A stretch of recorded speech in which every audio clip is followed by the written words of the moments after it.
Welcome to the Arsenal Show. We are live. I'm joined with a full panel of Steve K, Jerome Marks, and Melvin Marks. How's everyone doing tonight?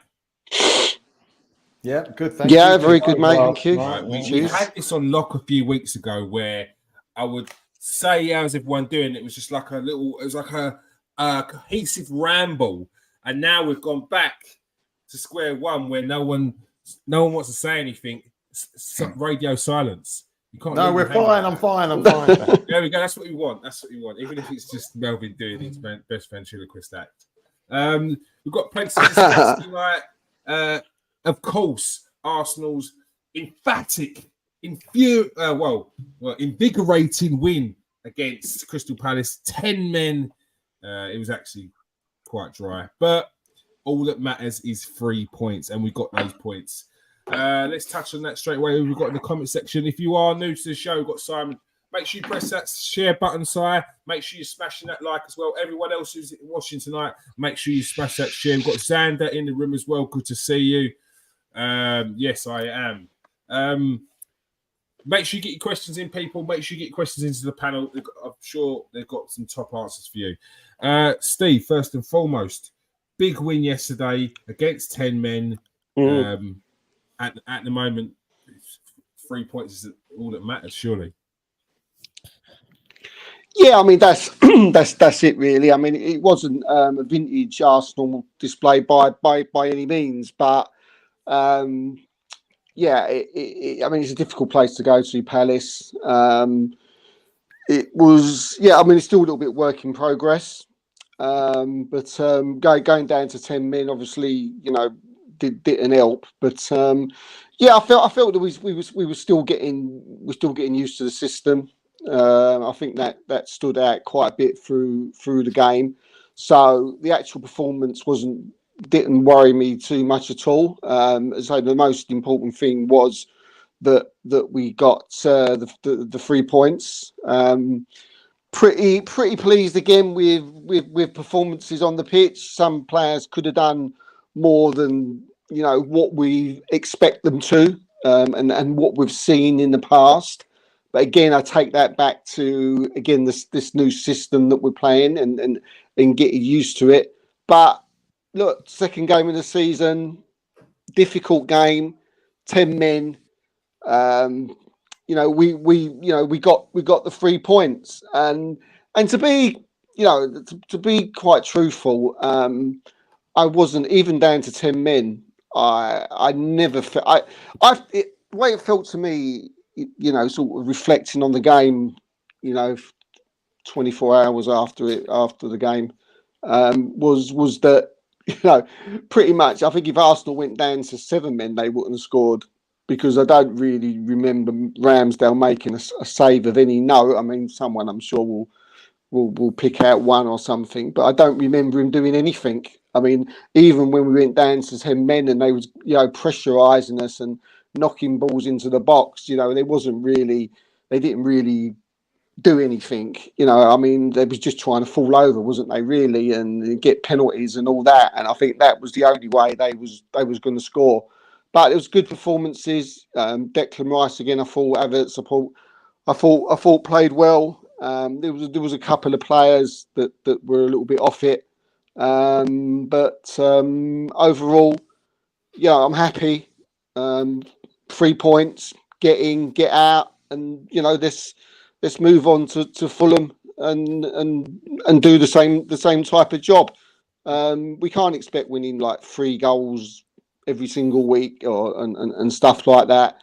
Could have made more chances, and that's one thing for sure.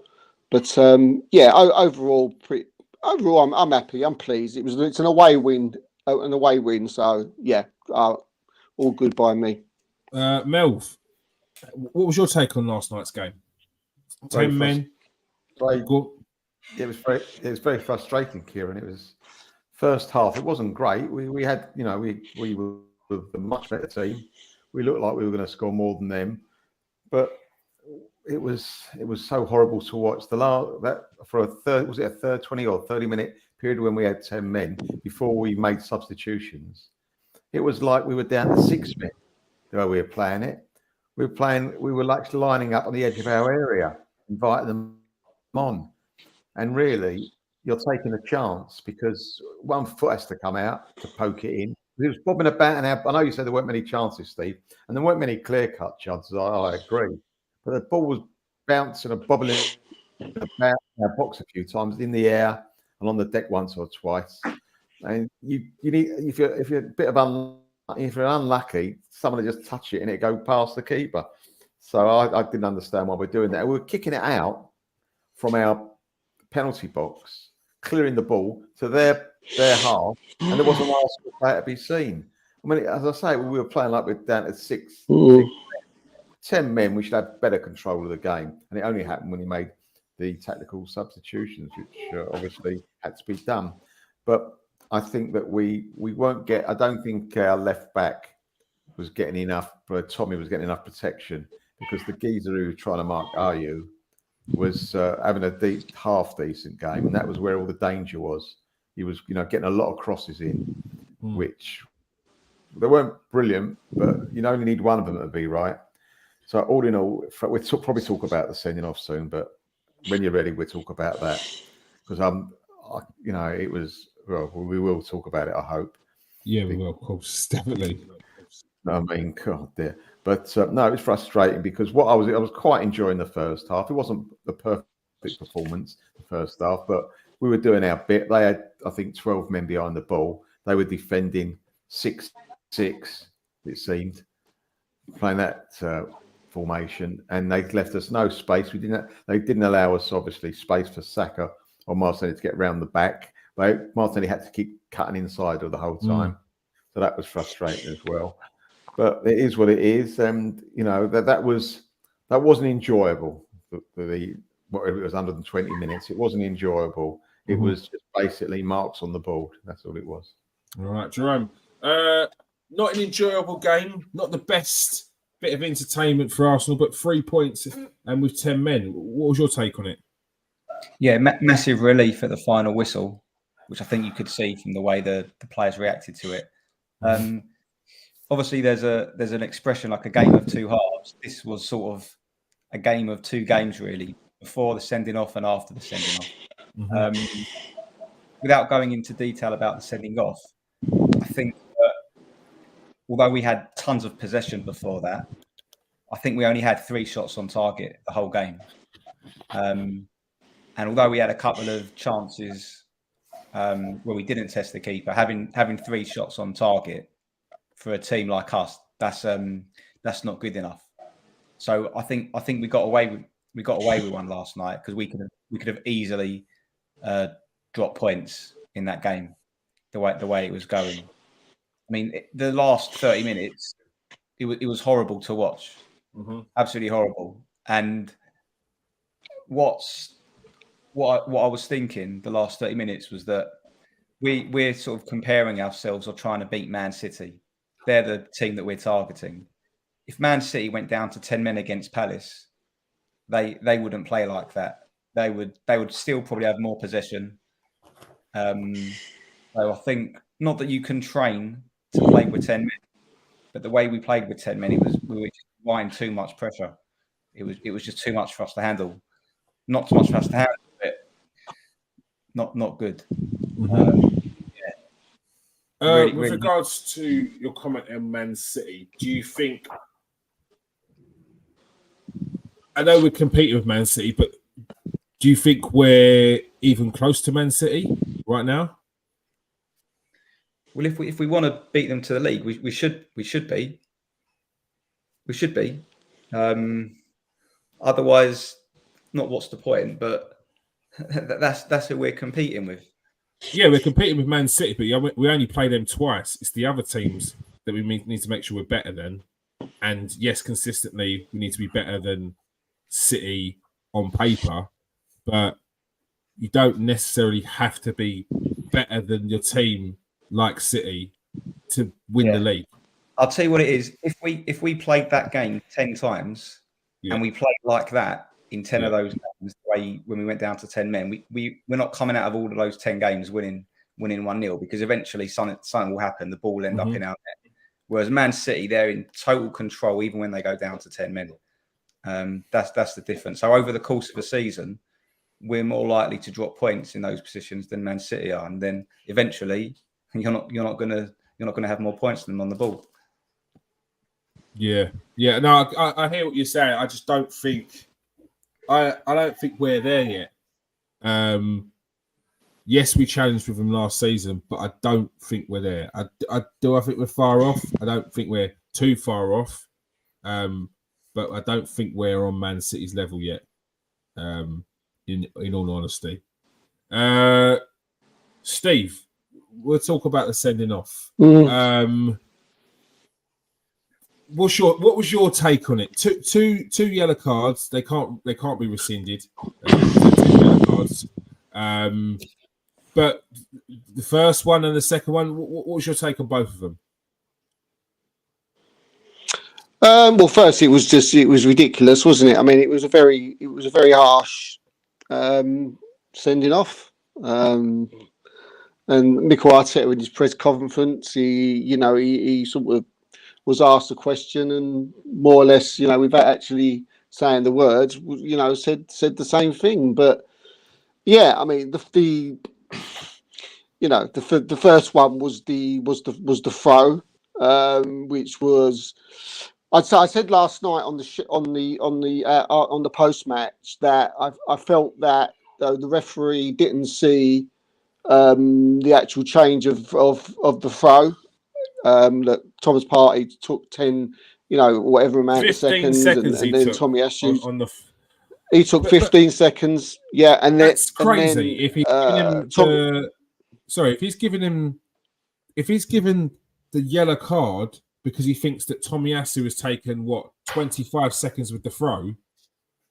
That's you're not doing your job right. How observant are you being if you can't tell the difference between Tommy Asu and Thomas Partey? I think he's punished the team by sending Tommy Asu off. I think that's the only way I can really look at it. Because if he has seen the Tommy Asu fit, I mean, he's still got to take into consideration the fact that it took that long.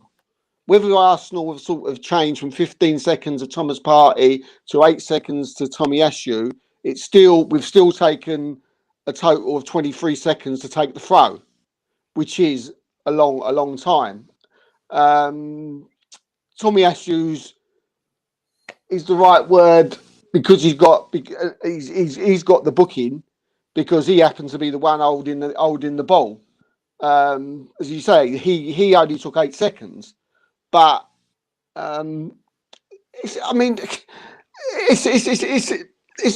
a difficult one. It sounds like he's punished Tommy Asu by giving him the yellow card because as a team he's had to punish Arsenal, because we've taken 23 seconds to take the thing. That's the only way I can think of it. Because I suppose when you look at it collectively, it has taken that long. So whether it's 2 players doing it or 1 player doing it, we've still taken 23 seconds to take it. But then saying that, I mean, when you're giving it, if that is a yellow and that is the reason, I mean, he did look at Tommy Asu a little bit to say he did shrug his shoulders and put the yellow card up just to say. I've got to give it to you, mate. Yeah, it was a little bit. There was a little bit that. It was a little bit of that. I don't agree with it. I don't think it's right, but he did do that. He sort of like shrugged his shoulders, put the card up just to say, "I don't want to do this," but I don't know it weren't you. But but that's a shrug. That's a shrug. You've not indicated what the yellow card was for. Like as a referee, no, we don't know. You have to indicate if you're saying. So if I foul someone. And then get up again and then foul someone else and they're both yellow cards. It'd be like foul there, yellow, foul there, yellow. So I mean you're right. You're absolutely right. So if Thomas Partey's taking long on a throw and he's pulling him up for Thomas Partey's part in that throw, then surely he has to indicate that there's just time wasting from that throw and that throw too long. There's your yellow card.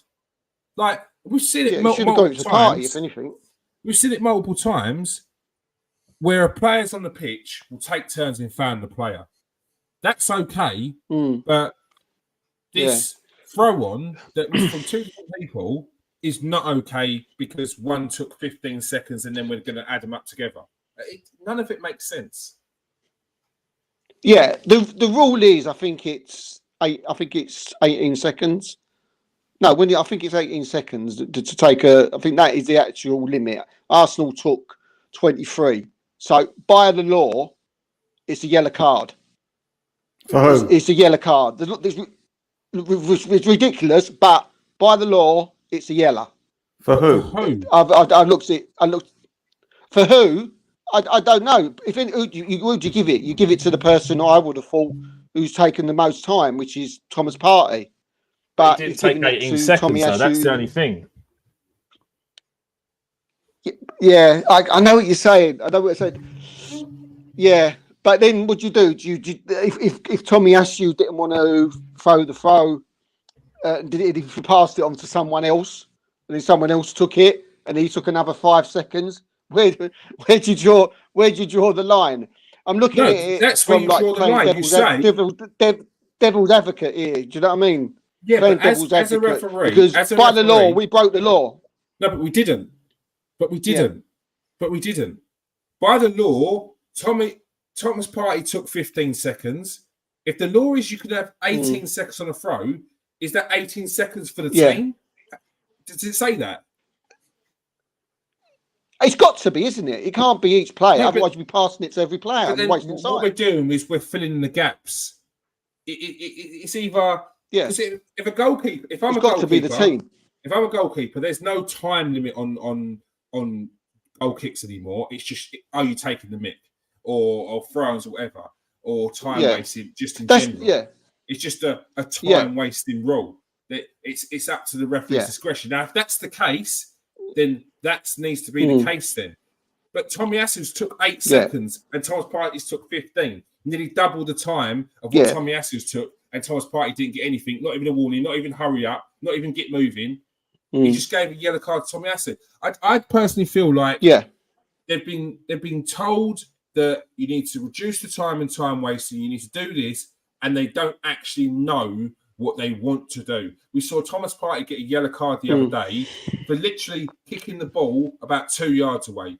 But it was the action of kicking the ball away which is given the yellow card for. Okay, now we know the rules. Yeah. Do these players even know the rules? Are they being told there's a certain time limit with these? Who knows? The rule is it's 18 seconds. I think it's 18 seconds for to take a throw, and if you take more than 18 seconds, you get a yellow. That's the rule. So when I see that, I was like, okay, that's the rule. So he's obviously yellow carded us because we've taken. I'm just thinking, okay, collectively as a team, we've taken 23 seconds, so he's given someone a yellow. That is the logical way of looking at it. It can be the only way of looking at it. There's no other way to look at it. You can't sort of look at it any differently. You can say, well, maybe you should have given Thomas Partey the yellow because he was the one that took the longest, and Tommy Asu only took 8 seconds. Okay, so if you're so what's the rule? What's the rule? He can't give Thomas Partey. They can't know the rules. Wait, he can't give Thomas Partey the yellow card because he hasn't broken the rule. If you're saying it's 18 seconds and Thomas Partey takes 15, then Thomas Partey cannot get a yellow card because he hasn't broken the rule. If you're saying it's 3 seconds, after 3 seconds, Tommy Asu should have made that throw. Where is that indicated? Quickly chop, get a move on. Like these are things that you do as a referee to make sure you're not sending people off. Like part of the game. Oh, I totally agree with you. Let's go to Melvin. Melvin, what's your thoughts on the situation of the throw? Well, you can pick so many holes in it. You'll have a colander. I mean, if, for example, you're saying it's 18 seconds, if a player after 17 seconds changes his mind, I don't want to take this throw, and throws it to the next player must get booked. It can't be the rule. It just can't work. It's not workable. That cannot be correct. The referee. So why is he booking then? I believe because the referee's an idiot. All right, that's my own view. I might be right. I might be wrong. The referee's an absolute idiot. What he should have done is walk up to Tommy Esu. You got 8 seconds. Otherwise, I'm booking you. We can't. I know they can't sugar daddy him the whole way through, Steve. I appreciate that, but it's a new rule-ish. Is it? Is it a new rule? If it is a new rule, no one knows. The referee should shout out. They're cutting out. They're cutting out time wasting, aren't they? They've been told to cut out time wasting. And if they take too long, you've got to book them. But then the ref should shout out, right, you've got 8 seconds, you better take it, you're booked. Then he's going to throw it. And if he doesn't throw it in 8 seconds, then fair enough, he gets booked in that situation. But no, the ref did nothing. He just allowed him to go. I think I was going mad at Tommy Esu because I thought I was wrong. I thought it felt to me much longer than 8 seconds because you could hear the Palace supporters going mad. Come on, they were going berserk. And the referee, no doubt, was influenced by that because I was influenced by it with the crowd. And I was so annoyed at him for getting booked because you know what's going to happen. You know what's going to happen with a player gets stupidly booked like that, especially an Arsenal player, that he's going to get booked again and go off.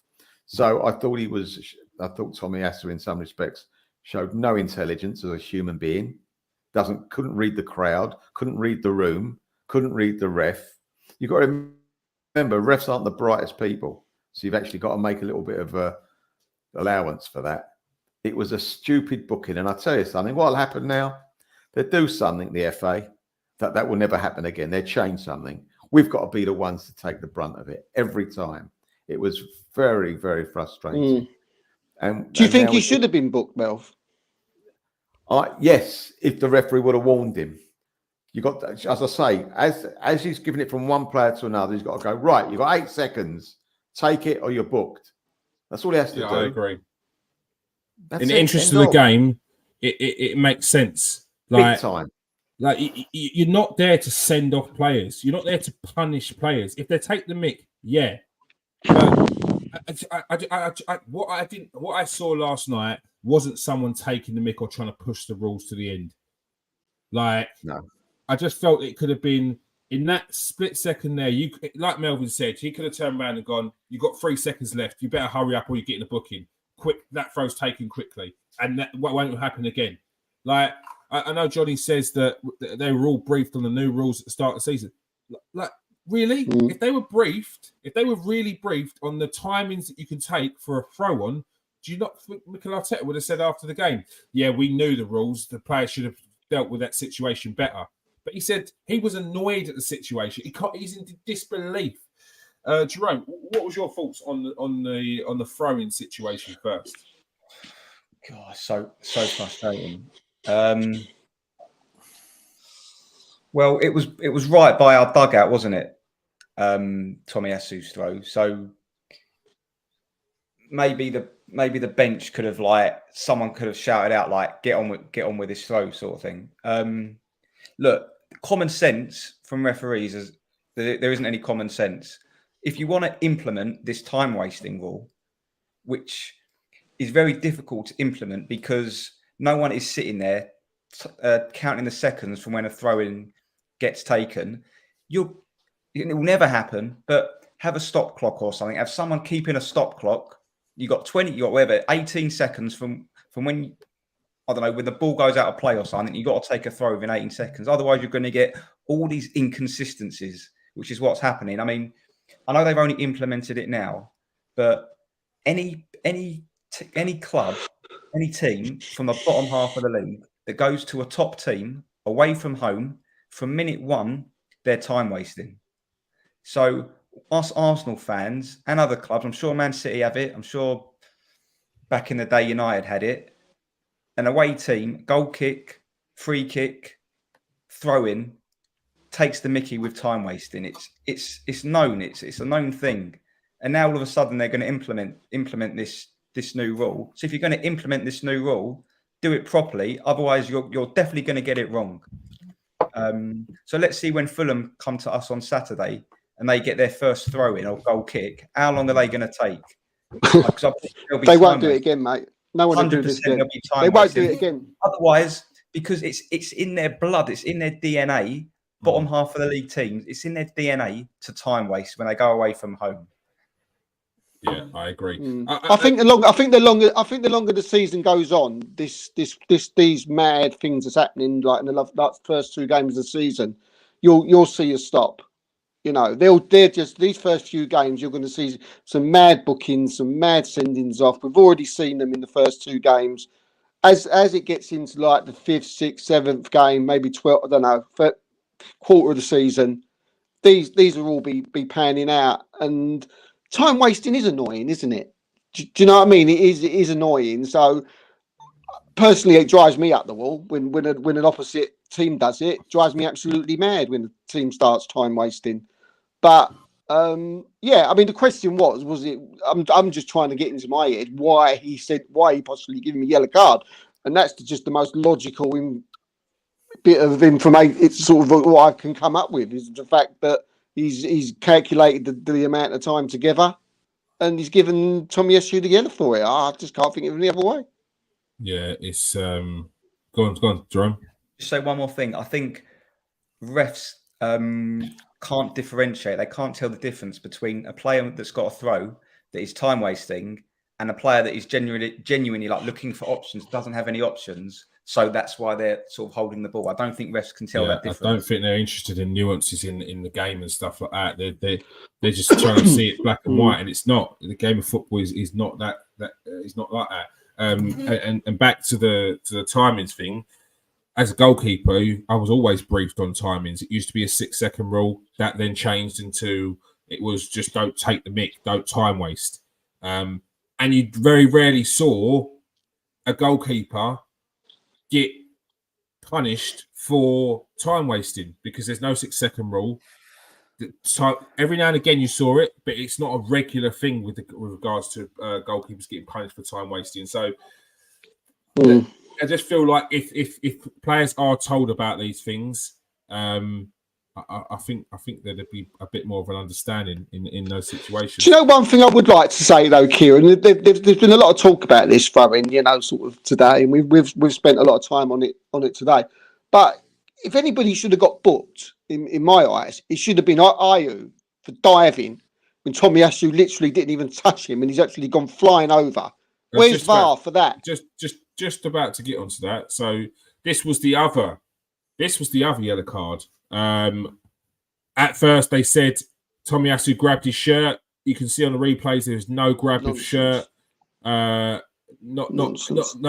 shirt in his hand. You can see the shirt's not been pulled at all. What was going on there, Steve? Quickly. Yeah, just quickly, mate. I mean, it was a disgraceful decision. Absolute disgraceful decision. We've seen McAllister, we've seen that overturned. Arsenal should be looking to overturn this because when he first did it, you see it in real time and you think, oh God, I can't believe you've just got booked and now you've gone and actually pulled him back. But when they slow it down, there's not even a touch. He's literally felt his palm of his fingers, tip of his fingers, on his back, and Ayew's done a triple somersault and fell over, and he goes up and gives him another yellow, and he's off the pitch. Disgraceful decision, ridiculous decision. I can't believe Arsenal haven't, looked into overturning it. I don't know if they can. I don't know because it was another yellow. Maybe they can't. Yes. I don't know. 2 yellows. Yeah, they can't. They can't. But that was disgrace. That was an absolute disgrace. No, it was. Melv, the second yellow, left in disbelief. What was going on? What do you think the referee saw? Well, the referee saw the badge on the front of the shirt. I think that's what done it. Yeah, I think if the referee would have taken the card out any quicker, the yellow card would have turned brown with flames on it. He could not get it out quickly enough. Yeah, he was quick to send him off, weren't he? What did he see? I don't think he saw anything. I think he heard the crowd again. I think he listened to the crowd, and you saw the tumble of the player, and he listened to the crowd, and he thought, well, I ain't got a clue what's going on, so it must be something's happened. I don't know where the linesman was. Was the linesman over that side? I think he might have been. He didn't make any comment at all or put his flag. And what about VAR in this situation? Should they not have been getting involved and having a look at that? I'm not sure. I don't think VAR can do bookings, even if it means the second one is a sending off. I'm not sure. It's another stupid rule. That's another bloody stupid rule. That's a fair point, actually. So that is a fair point. It's a mockery. The whole thing's a mockery. Why have we got rules and laws that are so stupid? The game wasn't invented 2 years ago. We've had I know VAR's probably done the last 3 or 4 years, but this shouldn't have happened with VAR, with the bookings. They should be. They either want to get it right or they don't want to get it right. You can't say certain decisions we don't mind if they're not right. Other decisions we do mind. I mean, going back to Ayew, right? Disgraceful, but seeing he's managed by Hodgson, who everyone loves. You won't hear a bad word said about Hodgson because he's a lovable old guy. As it's because it's Crystal Palace, who ain't got a lot of money. As it is because of Crystal Palace that finding it tough against the big boys. No one, well, I haven't read the papers. I don't read the papers anymore, but I doubt whether they get any criticism at all. If it had been Saka doing that or Martinelli doing what he did, everyone would be up in arms. There'd be effigies all around the town, hanging up everywhere. Oh, look what these guys have done. It's disgraceful. How can they play football and think it's fair? There's 2 rules, I believe. Well, there's 3 rules. There's rules for the rich clubs. There's rules for the poor clubs, and there's different rules for Arsenal. Melvin said it. Jerome, the second yellow. Never a yellow. Do you think Tomiyasu should have been smarter there? A foul? Just a free kick? Nah, it's not a foul. Never in a million years is it a foul. And if, like my dad said, if you want to prevent injustices, then an offence that mounts in a red card and then one less player, that's a pretty big impact on a game. And if you can't use VAR for that, then why have you brought it into the game? Like they got to change that.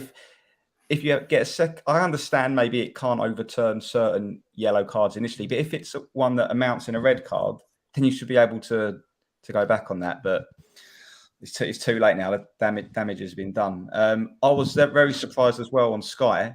I don't know if it was Carragher or Neville. One of them said, "Yeah, it was a second yellow card." Like how Neville? It was Neville. Oh, Neville. Probably was it Neville? Can you imagine that? Yeah. And no one sort of questioned him on it. They just sort of got on with the show. Yeah. Imagine would Rodri of Man City have got those 2 yellow cards? Rodri never gets a yellow card for those little pull-back challenges. Come on. He would have got a second. Look at the tackle we did on Odegaard. Didn't even get yellow for that, did he? Yeah. For the Odegaard tackle that he done. Yeah. Just quickly one thing. I mean, this VAR's getting on my nerves. They need. I can't work out why they can't give more decisions to the person on the referee. If they want to use VAR, if they want to get involved, I think whoever's in controlling it should not have a say. Right, the decision should come down to the referees on the pitch. If it's a goal, if it's a sending off, right, or a penalty, right. If VAR's got to be used, then please someone answer me this, right? Why can't the referee go over to the screen every time to have a look? Because VAR looks every time.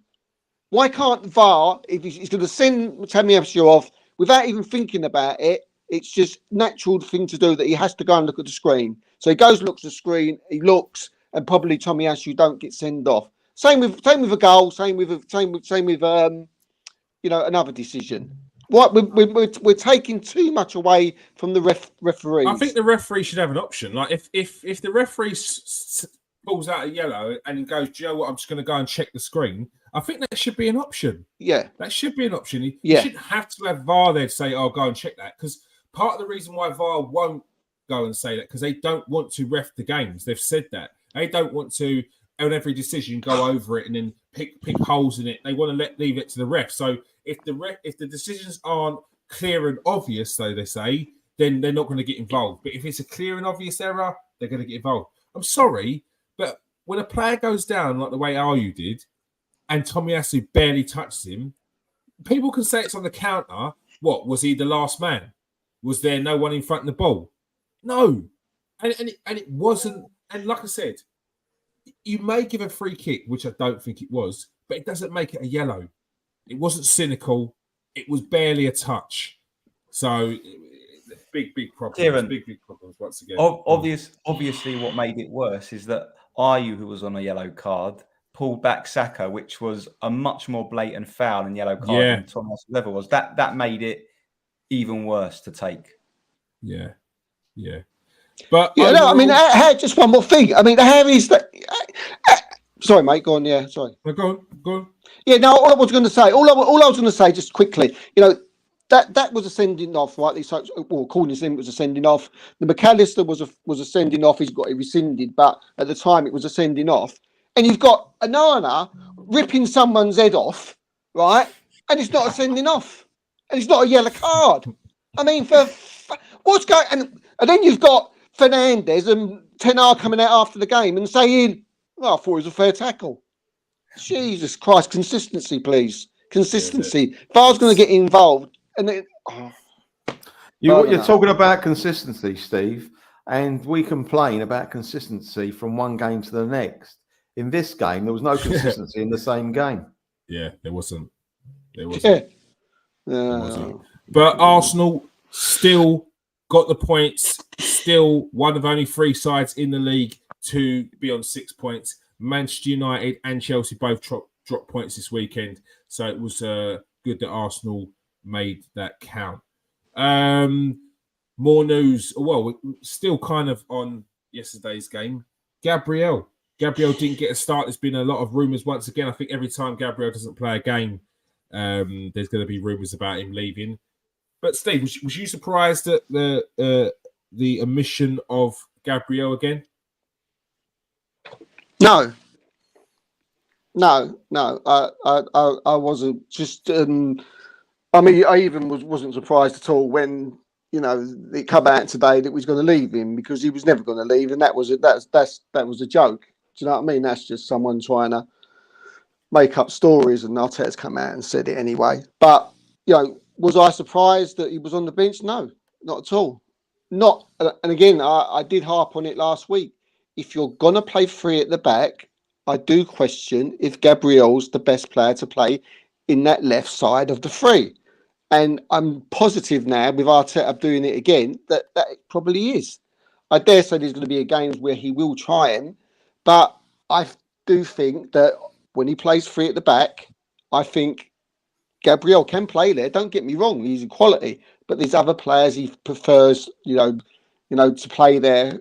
Arteta seems to have a different way of looking at it a bit. So no, I wasn't surprised.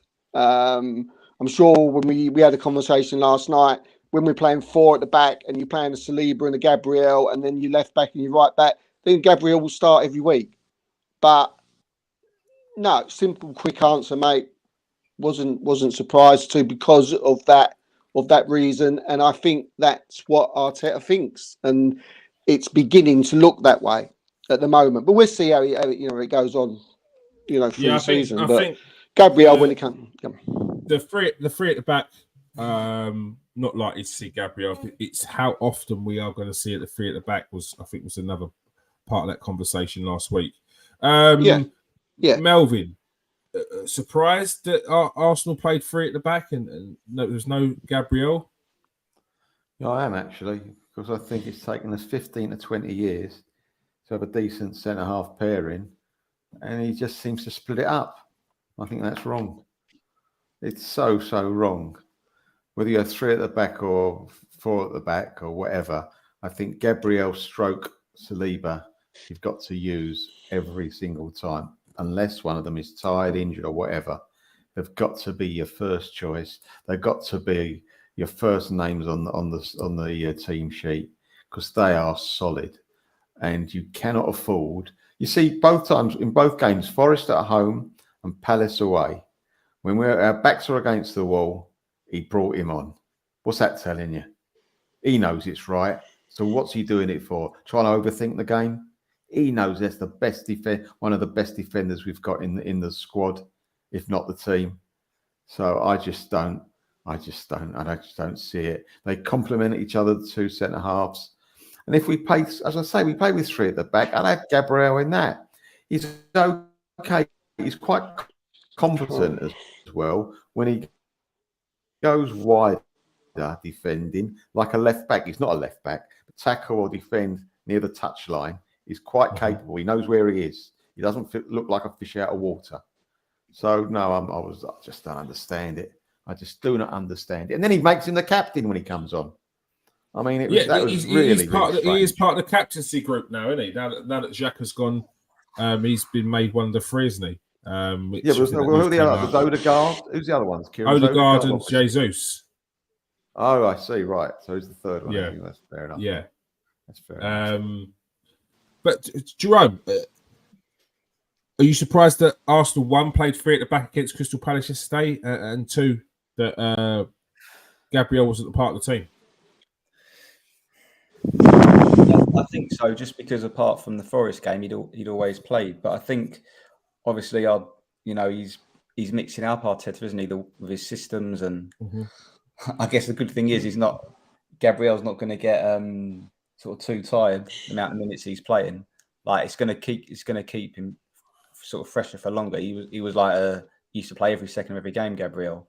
I think a lot of it comes down to these new tactics of Arteta, where maybe he feels like other defenders are maybe better on the ball, perhaps. I mean, the possession that we've had both games up until the sending off of yesterday was like probably the most we've had ever. I think it was like 82% possession. So the formation change is potentially justified then? Yeah, for the time being. Like I'm sure against the better teams, he'll play Gabriel and Saliba. But maybe in games where he feels like we're going to have loads and loads of possession, he feels like he could put other players on the pitch, perhaps. But yeah, is a bit surprising. Just happened before. Steve, where do you think the formation change may go back to a 4, or do you see this for the majority of games this season? Well, I do see it for the majority of the games, because the majority of the teams that we're going to come up against, we will be on the front foot, whether it's at home or whether it's away. I totally agree with what Jerome says. I mean, I think when it comes up, we'll have to wait and see. I mean, he might even decide to play 3 in the back against the better teams, but I would assume that, when we come up against like United away, or basically we're not on the front foot. So it would probably be the top teams, away to Newcastle, possibly away to Spurs, where we expect the team to come at us, a lot more. But them games are going to be few and far between, because, we know at Arsenal now, Arsenal are all about possession, and again, we did bring it up again yesterday, is that, we don't have that outlet down the flanks anymore. We don't have that right back bombing forward. We don't have the left back bombing forward because he's changed this whole system. We could see last year when he started playing Partey in the right back, he was like, he was experimenting, and obviously the start of this season, you can see this is the way he wants to go. But I agree with Jerome. I think with the better teams, you probably could start seeing, 4 at the back. I think Gabriel's more than capable of playing at the 3. I agree with Melvin, but I also think there's better players who can play there than probably Gabriel, because they're better on the ball. So, and that's what you're going to be needing. You're going to need your inverted fullbacks to come in, and he's obviously trying to, accommodate Kai Havertz in the side. He hasn't paid all that money for him probably to sit on the bench. That's, he wants him to play the way Arteta wants to play, sort of means that Kai Havertz starts. And if Kai Havertz starts, you play the 3 at the back. But I don't think there's a worry with Gabriel. He'll get plenty of game time. He's a top player. But I just, the top teams nowadays, the Cities, the Arsenals of this world, do not play with 4 at the back. They play with 3. And not everybody plays every week here. Do you know what I mean? Their men's like Akanji don't play every week. Diaz don't play. Stones, they don't play every week. They swap and change and they sit on the bench. Like you said, they play 25, 26 games a season, that lot. And I think that's what he wants Arsenal to do. But I won't worry about Gabriel. But I think, we'll have to see, how we start to play with the better teams. But I would assume that you would guarantee a start with Gabriel in those games. Yeah, it'd be interesting to see what Arsenal do for some of those tougher fixtures, and maybe not even necessarily the obvious fixtures that we're all thinking. Maybe a team that maybe like a bit more possession. A team like Brighton, I'd be interested to see if you was to play Thomas Partey at right wing back against Brighton and have a double pivot in there, because I think with Esputin and Mitoma, you'd have a bit of a problem if you've got three at the back there with them working down the flanks.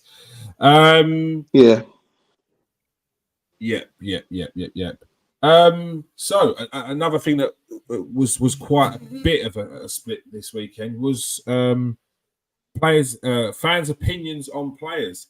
If you listen to some of the pundits, especially by the likes of Kai Havertz, about Thomas Partey, pundits were saying that the players played well. But then you look at some of the fans and online, the reaction about Kai Havertz was very very indifferent, and Thomas Partey, there was a lot of calls for saying that Thomas Partey needs to get out of that right back role. Go to you quickly, Jerome. Go to you, Jerome. Why do you think there's such a split in opinion with the likes of Kai Havertz and even Thomas Partey playing at right back? I guess Thomas Partey being in that position, he can sometimes find himself in sort of one-on-ones that he's maybe not as comfortable on. If he's up against a pacey winger, then he could be in a bit of trouble, couldn't he? Really, that's not really his game. Yeah, definitely defending one-on-one out on the wing. So when he's on the ball, got no issues at all. I think physically, I think I've noticed a bit.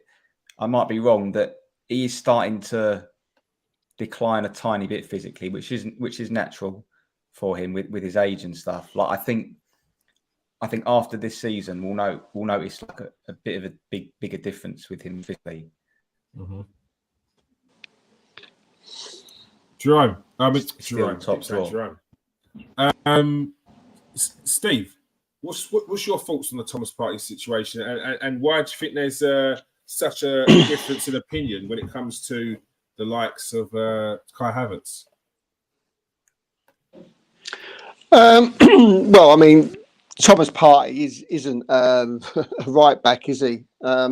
So people were obviously judging him on that. I actually thought he did quite well against Crystal Palace. I mean, his mobility don't fit to play there. He looks a bit awkward sometimes in that position. And you're right when you say that, if he comes up against a Son or a Rashford or, a Matoma or a Grealish, you just simply can't play Thomas Partey there. He will get absolutely ripped. And maybe even against, smaller sides who have a decent left-sided player. I mean, last night, Zaha wasn't there. If he was there, we could have had problems with Thomas Partey. Mitchell's a good player. Me and you have spoken. We were a big fan of Mitchell's. I thought, he by giving Thomas Partey some credit, thought he standing up pretty well. But he's one of these players, or when he gets the ball there, you're nervous.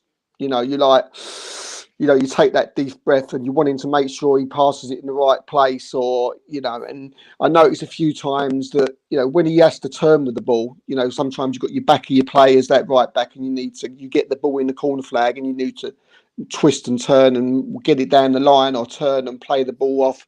He's very sort of, because of his mobility and he's probably his size and his weight, he finds that difficult. But I feel sorry for him because it's not his position. It seems like I hope Arteta ain't trying to shoehorn him in because it does seem a little bit like that. I think if Timber's there, I don't think you see Thomas Partey there when you're playing in that system. I think you see him probably benched. I can't see really a place for him in that system. So I think because we've had injuries with Zinchenko and because we've had injuries with Timber and Partey's had his chance and he really doesn't do him justice playing there. Although to be fair to him, he's not played bad. I give him his dues to being there. He's really tried his best. But it stands out a mile. That's not his position. Kai Havertz, as I said last week, people have just got to look at what he does. I think you'll find with Kai Havertz as the season goes on. The more Arsenal have got to learn how to give him the ball more because he doesn't get the ball enough. And when he gives the ball enough, he can get the ball out to Saka, he can get the ball out to Martinelli because that's not happening enough. And I think that the main reason for that is because they're not feeding Havertz enough. But when he does get the ball, I like his touch, I like his movement. But some people just look, how many goals has he scored? Has he made an assist tonight? Has he made a cutting through ball to someone? There's a lot to his game other than that. But and Eddie Nketiah was another one as well last night. It was split opinion. I'm not worried about Kai Havertz, but I am a little bit concerned about Thomas Partey. Melvin, in that position. A lot of splitting opinions from Eddie to Thomas Partey and Kai Havertz. Why do you think that one opinion differ so much to the others? I think with Havertz, two things can be right at the same time. Yes, I think he's going to be a terrific player for us, potentially. But at the moment, he's not doing it. And anyone that says he's not doing it. We know he can do a lot better. Because yesterday, even before the player was sent off, I thought he was missing in action. That's not his fault. He's playing a new position in a new club, new style. But we seem to be happy to sacrifice having a player at the moment that's not quite ready. One way of getting ready is playing, I agree, but not for 90 minutes every game. I think we should be looking to read the situation a bit quicker. And if it's one of those games, he's only played 2 league games for us. But if it's a situation what it was last night, he wasn't just getting into it. He was doing a few good things, I'll give him that, but not to the level that we expect from all the other players. Then I think he should be just given, say, 60 minutes, let him come off, recharge his batteries and go again. He seems to be taking players, perhaps people are getting annoyed with him. Not so much, I think some of it's to do with the money, but it doesn't come out of our pockets, so it shouldn't do. But I think people are also seeing that there's other players perhaps that could play in that position that don't get a chance, that they think are better. I think, for example, Smith Rowe in that same position would have done a lot more last night. I'm not saying going forward and going back, or what? All over? Yeah, all over. Okay. And I think that Smith Rowe can run with the ball and beat players quicker than Havertz can. Mm-hmm. He's good at giving the ball, moving away, and doing a 1-2 Havertz, but he hasn't got the power. I know they say he's strong, but he missed a lot of tackles last night, a lot of 50-50 balls when we needed him last night, especially when we had 10 men. He missed a few. And I was thinking that we need someone just get in there, get the ball. I was critical of him last night, but not because of him, about the situation. It's not his fault. He's put in that situation. He's got too much, I think, a responsibility at the moment, and you can't afford to play with passengers, not the right word, but a player that's not quite there yet. Because, as I say, there's thin dividing lines in this division. If we played Liverpool, not Man United, they're not very good. Liverpool, obviously Man City, teams like that, Newcastle now, I don't think we could get away with it. So, do you think he lacks confidence? Probably does. So the more you're going to play him, the more it doesn't happen, it's going to get worse. He'd be all right. I'm sure he'd be all right. He's got bags that you can see. He's got ability. he needs to turn the corner. I don't think that playing for 90 minutes in a game where he's not doing anything is good for his confidence. Jerome, why do you think there's such a split in opinion? Start with Kai Havertz. I think a lot to expectation.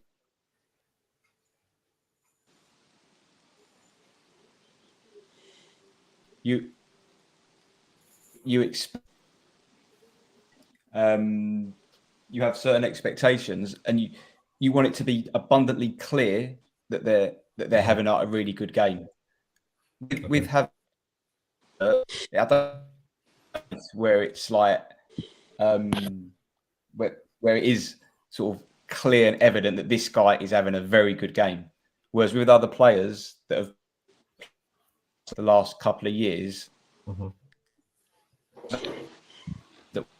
They've been top draw. You can say it. Saka, Martinelli, Jesus, clear. They've been top draw. With Havertz, it's not clear yet.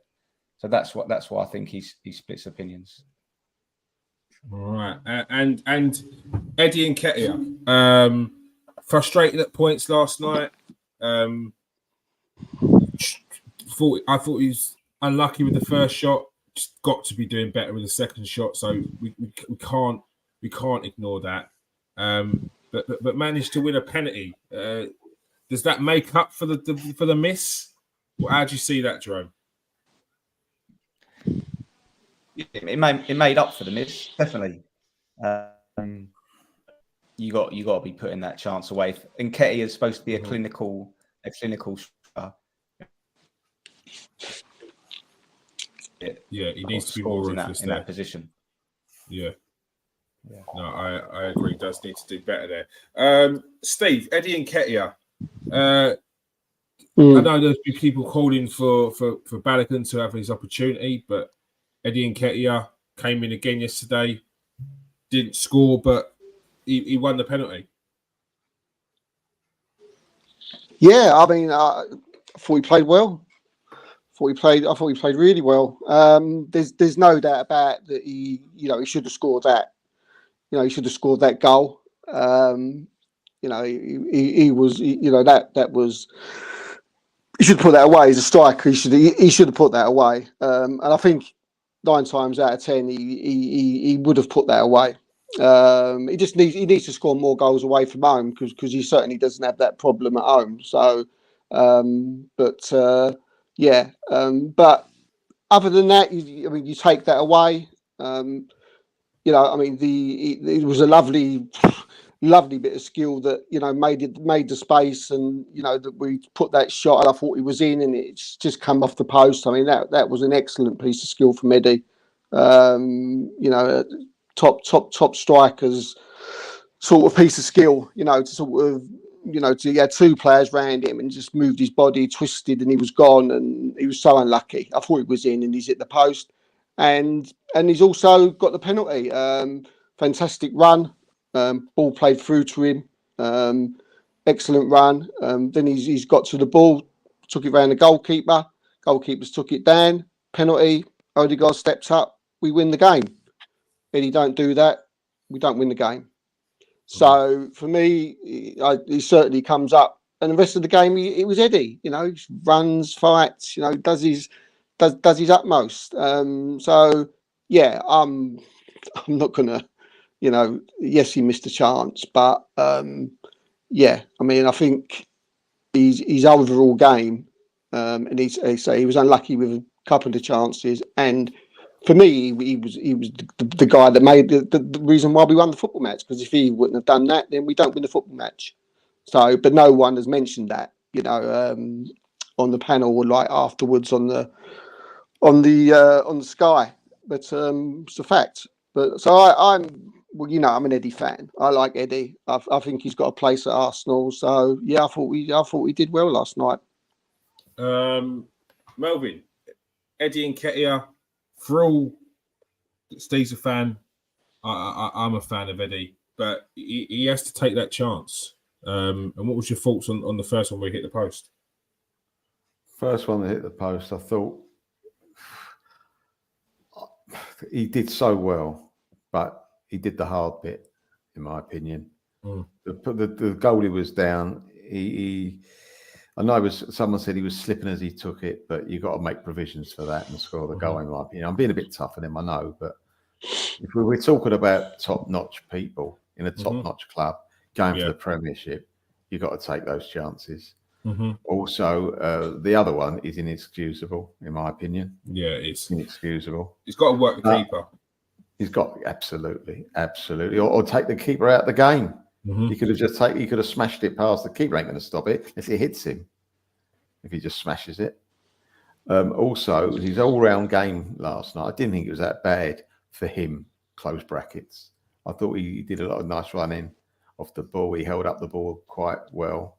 I thought he was going to get smashed by that centre half all night, but he didn't. He seemed to do quite well.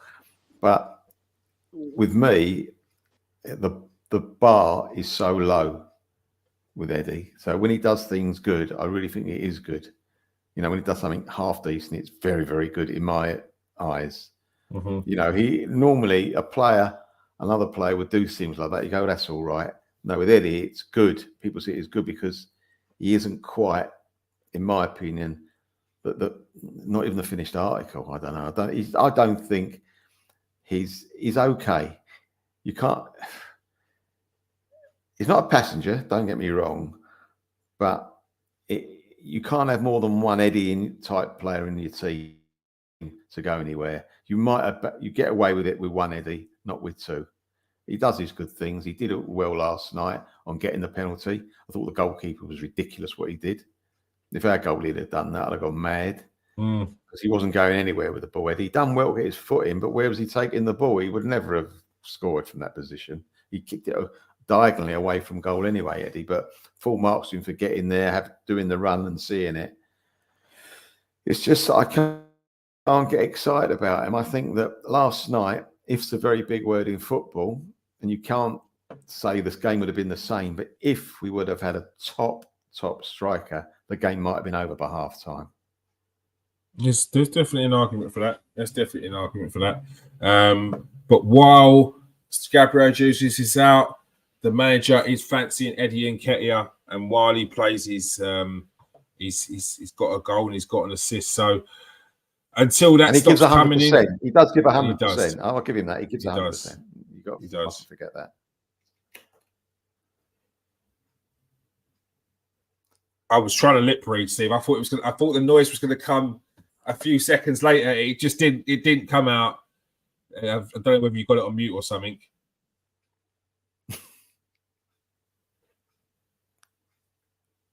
Oh, there you go. Let's quickly go to Johnny's question. Johnny says, "Do you think the likelihood of Timber coming back as good or better?" Well, it won't be better.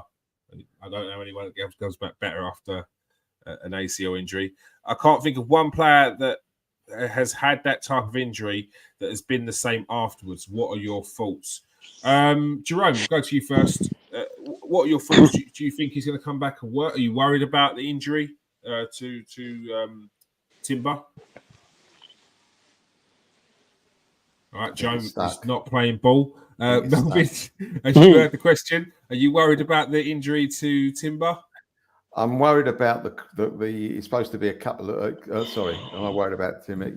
Yes, because you've got to be worried, but hopefully with all the right medication and machinery and what have you, doing the training and the experts we've got on the case, that it'll be not as bad as a few years ago with other footballers. You know, things have improved a hell of a lot. He's a young kid. He's strong. He's strong-willed. And I think he'd come back practically, though we won't know, practically unscathed from it. We won't know because we haven't seen him tip-top anyway.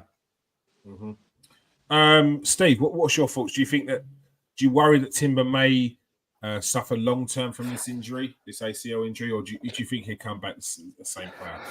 No, I think he'll come back the same player. I mean, I'm no doctor, but according to what the medical staff at Arsenal are saying, they're saying that it's not a bad ACL, if you like. It hasn't damaged any of the nerves that 90% of people who get an ACL have. It's probably the best ACL you can get. You know, if that's possible. So, which basically means that you know, once it's healed, then it's healed. You know, it's just like his legs normal again. There's no, when people have an ACL, there's things that's gone on inside that's holding things together and this, that, and the other, and then they go and play. There's none of that. You know, this is just a straight heel, and then he'll be back. So I'm not worried. It's a shame. I'm, you know, gutting really. You know, but because I'm sure he would have had a fantastic season. But hopefully, you know, hopefully we'll see him. Who knows?